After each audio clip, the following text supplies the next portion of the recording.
સમાચારમાં આગળ વાત કરીશું જ્યાં જૂનાગઢ જિલ્લાના માંગરોળ તાલુકાના ગેડ બગસરા ગામમાં સાવજ ડેરીનું બીએમસી સેન્ટર બંધ થવાથી પશુપાલકોમાં નારાજગી ફેલાઈ છે અને આ સેન્ટર પર 30 ગામોના 3000 પશુપાલકો દૂધ આપતા હતા।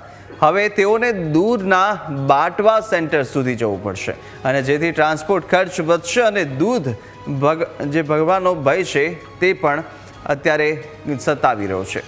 ખાસ કરીને જળબંબાકાર અને ઉનાળામાં તેમને મુશ્કેલી થશે તો સાથે પશુપાલન તેમની મુખ્ય રોજગારી છે અને સ્થાનિક આગેવાનોએ સરકારના અંગે રજૂઆતો કરી છે। જો કે ડેરીના ચેરમેન કહી રહ્યા છે કે આ પ્રક્રિયાનો ભાગ છે। 3 જૂના સેન્ટરને મર્જ કરી અને બાટવા ખાતે 1 લાખ લીટર ક્ષમતાનું નવું સેન્ટર શરૂ કરાયું અને જે વધુ અનુકૂળ છે।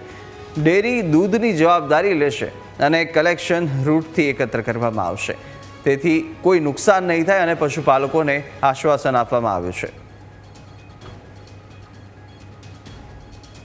3 બીએમસી ના રૂટ છે આપણે બાટવા ઉપર મર્જ કર્યા છે। એટલે બાટવાની અંદર મોટું ચિલિંગ સેન્ટર ઉભું કરવાનું એવું છે। આખા ઘેડ પંથકને બાટવા સૌથી સેન્ટરમાં બાટવા થાય છે। બાટવા માંગરોળના ગામડા પણ અમી લે છે, અનુકૂળ કેશોદનો બામણા સાથે લઈ લે છે અને પૂરેપૂરો માણાવદર તાલુકો પૂરો કવર કરે છે। એટલા માટે મોટી કેપેસિટીનું સિલિંગ સેન્ટર બાટવા મુકામે શરૂ કર્યું છે। જૂનાગઢની સાવજ ડેરીનું ખેડ બગસરા ખાતેનું જે બીએમસી સેન્ટર છે એ બંધ કરવામાં આવ્યું છે અને અહીંયાથી જે એમના સાધનો છે એ બધા હવે જે ડેરી છે એમના દ્વારા કાઢી લેવામાં આવ્યા છે। આ વિસ્તારના પશુપાલકોને અહીંયાથી આનાથી કેવી તકલીફ પડશે? મારું નામ વિરમભાઈ ટીંબા, ગામ ખેડ બગસરા। આજનો દિવસ ખેડ વિસ્તારના મારા ગામ બગસરા સહિતના 30 થી 35 ગામ માટે હું એમ માનું છું કે કાળો દિવસ છે। કારણ કે વિષમ પરિસ્થિતિમાં જીવતો છે ખેડ વિસ્તાર, એક જ પાક થાય અને અમારું આવકનો મુખ્ય સ્ત્રોત છે એ પશુપાલન હતું અને અમને ફાયદો એ હતો કે અહીંયા જ મંડળી આ કલેક્શન સેન્ટર હતું બીએમસી અને અહીંયા નહીં અમારે દૂધ આપવાનું। સરકારશ્રી ખેડ વિસ્તારની ખૂબ જ ચિંતા કરે છે, પરંતુ અમુક માણસોથી આ થતું નથી પેલું થતું, એટલે આજે આ બીએમસી બંધ કરવામાં આવ્યું છે ને અમારા માટે ખૂબ નુકસાનીની વાત છે। હાજી, મારું નામ નાગાભાઈ।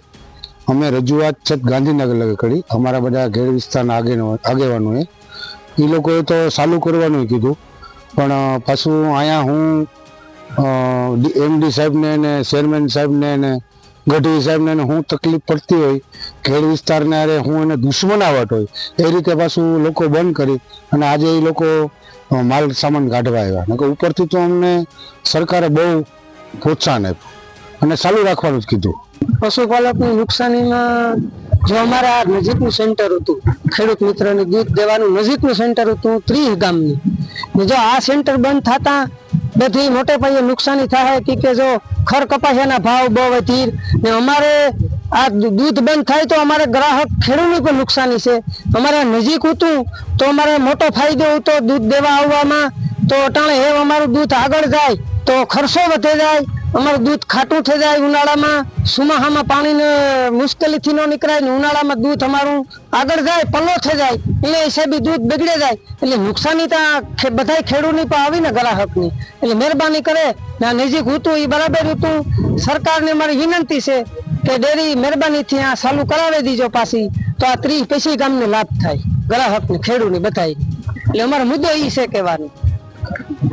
બિલકુલથી તો એક તરફ જ્યારે સરકાર છે એ ડેરી ઉદ્યોગને પ્રોત્સાહન આપી રહી છે, સરકારી ક્ષેત્ર છે એમનો પણ એક જે વિકાસ થાય એવા સરકારના પ્રયત્નો છે, સરકારની પણ સંમતિ છે, એમ છતાં પણ આ સેન્ટર બંધ કરવામાં આવ્યું છે। તેને કારણે આ વિસ્તારના જે પશુપાલકો છે, ખેડૂતો છે કે જેઓ નિયમિત રીતે દૂધ સપ્લાય કરતા હતા તેમને પણ મોટા પાયે નુકસાની થશે તેવું આજે સ્થાનિક પશુપાલકોનું માનવું છે અને આ ડેરી ફરીથી કાર્યરત થાય, જે સેન્ટર છે એ ફરી ધમધમતું થાય એવી અહીંયાના પશુપાલકો છે એ માંગ કરી રહ્યા છે। સાગર ઠાકર, ન્યૂઝ કેપિટલ, ગેડ બગસરા।